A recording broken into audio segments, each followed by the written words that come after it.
The number A is 70% less than the positive number B. The number C is 60% greater than A. The number C is how many times B? Here we have three quantities A, B and C. We don't have value for any one of these three quantities. Since we don't have value for any one of these three quantities, we can assume some value for one of the three quantities. Accordingly, we can find the values of the other two quantities.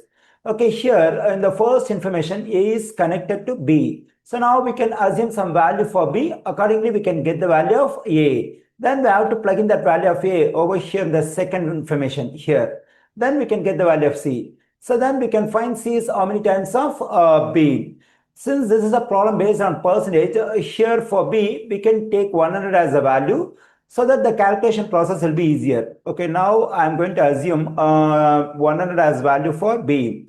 Okay, let's consider the first piece of information we have here. A is means we have to write A is equal to, here we have the information 70% less than. Since we have the term less than, this 70 has to be subtracted from 100. That is 100 negative 70 percentage times we have to take the number B. We have assumed 100 as a value for B, so we can take 100 over here. Then we have A equals to 100 negative 70 is 30. That is 30% times 100.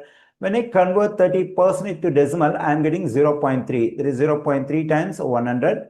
A equals to, when I multiply 0.3 and 100, I am getting 30. Here I got the value of A, that is 30. Now let's consider the second information we have over here. That is C is means we have to write C is equal to 60% greater than. Since we have the term greater than, we have to add this 60 to 100. Then we have 100 positive 60% times we have to take this number A. But already we have the value of A, that is 30. So we can take 30 over here instead of A.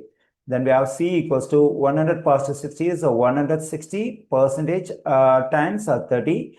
When I convert this 160% to decimal, I am getting 1.6. That is 1.6 times 30. 1.6 times 30 is 48. Here I got the value of C, that is 48. Okay, our aim is to find C is how many times of B. Now I am going to assume C is K times of B. So now my aim is to get the value of K. Okay, already we have the value of C, that is 48. We can plug in 48 for C over here, K times, and also we have assumed 100 as value for B. Let me plug in 100 for B.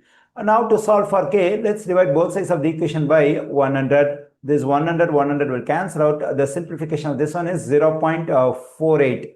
Here I got the value of K, that is 0.48. We know that C is K times of B. If I plug in 0.48 for K, C is 0.48 times of B. So the answer for this question is 0.48.